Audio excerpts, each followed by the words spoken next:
Welcome to TradersArmy.com, defending your right to build wealth and preserve capital for generations to come.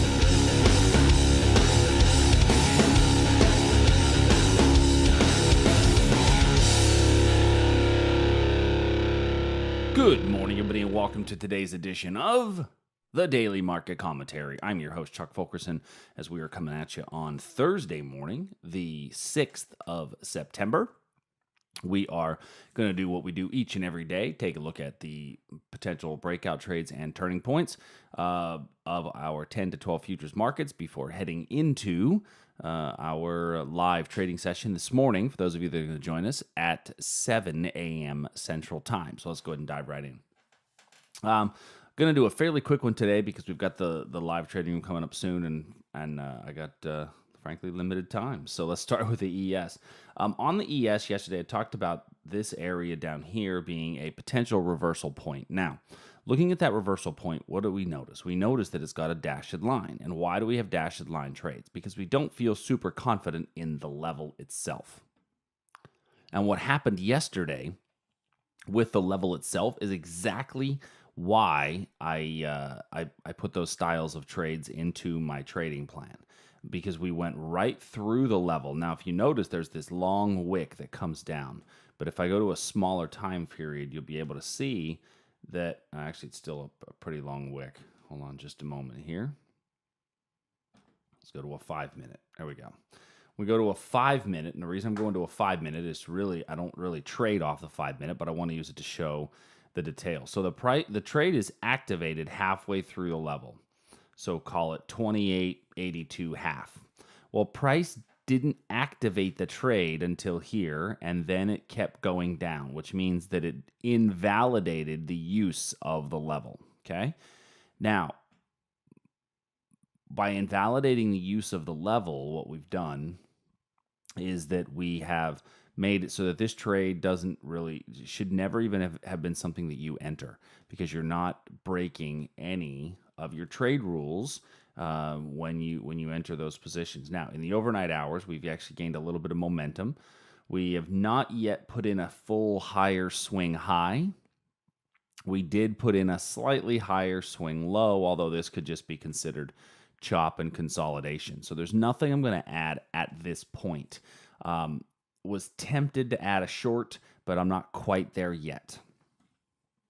Looking at the NASDAQ, we also have been basing. I did yesterday say those of you that were interested could take a short below this area here on a breakdown.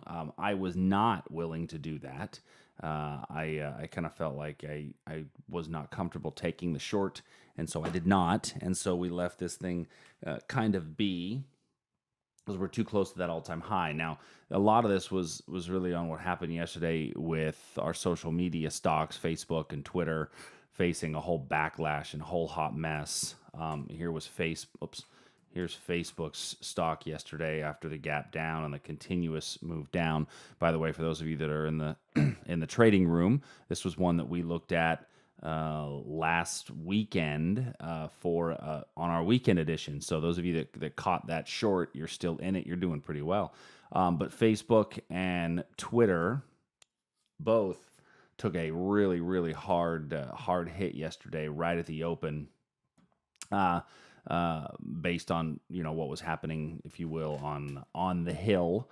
But what we have for today in the NQ, we still got some levels down below us where we have potentials for reversals. Now, this level here, we almost got into it and we're unable to get our order filled, which makes it a slightly lower probability. So I'm going to switch this as well now to a dashed line trade.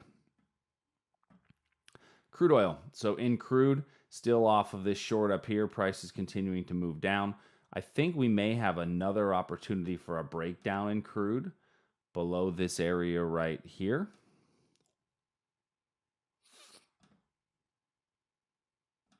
Based on the current the current price. So taking a look at this area here for a potential breakdown in crude. And then gold, we actually rallied back up, but nothing really to add yet on gold. We are in what looks to be a potential reversal candlestick right now at a pretty close reversal area up here, but I'm going to leave that one be as at the moment. Into bonds, currencies, commodities, all that fun jazz.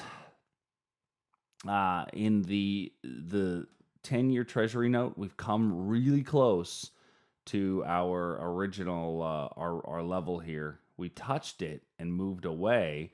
However, it did not activate because we set this up as a dashed line style trade, which means that we're still waiting on activation for this one. I don't really like it at all at this point, so I may actually, if we don't come into it today, I'll probably be looking to remove that level as an opportunity.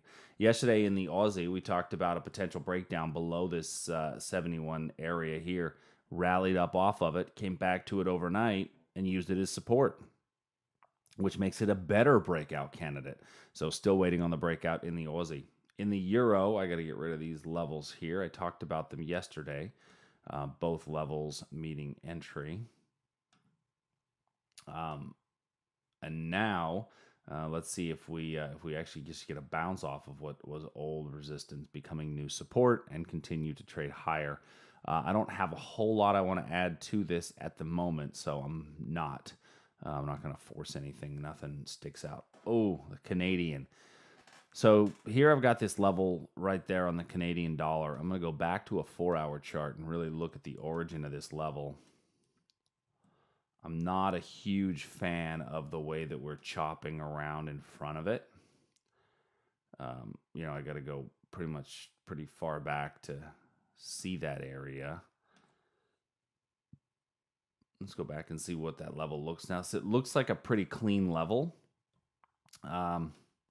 And then the one below it is, so look, we have a little bit of sideways basing after a pivot low. That's what created the first level, and that level worked really well, right? We bounced off of it and rallied for a long time off that level. So now we've got another basing after a parabolic move up. My thing I don't like is the way that we're chopping around in front of it. So use your own rules on how you normally trade this style.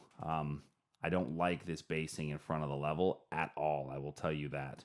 So I'm gonna be a little cautious on the arrival in this. Move it to a dashed line for now, and it may very well just completely come off my radar depending on the arrival. All right, last but certainly not least, Great British Pound, Japanese Yen. Took a little bit of a hit yesterday in a pound level. Price rallied up to the origin of our move down. After we got this entry and price moved nicely off of there. So those of you that participated in that one, you did really well on the long. And then if you took the short, then we got stopped out on the short as it hit that area and just blew right through it, came to the gap fill, and then the gap acted kind of as a price magnet, if you will. So the long worked out, the short did not. By the way, I'll take a loss of this distance if I've already taken a nice gain of this distance any day of the week, right? That's any day of the week and twice on Sundays. And that's really what I talk about in trading in general. Talked about it yesterday with the gold and oil trades. Here's one on the exact same asset class for those of you that are doing it, right? Short, smaller losses, bigger wins. All right. Japanese yen, nothing really happening. Copper, we could reach this level today as we just got an overnight pop. And I don't love what nat gas is doing. So nat gas looks a lot like nat gas's consolidation's looking a lot like the Canadian dollar right now. So I'm going to turn this thing off for this morning. Those of you that are on the live trading room, we will see you at 7 a.m. Central in about 2 hours. And those of you that aren't, go to tradersarmy.com, learn a little bit more, and we'd love to have you join us. All right, everybody, talk to you soon.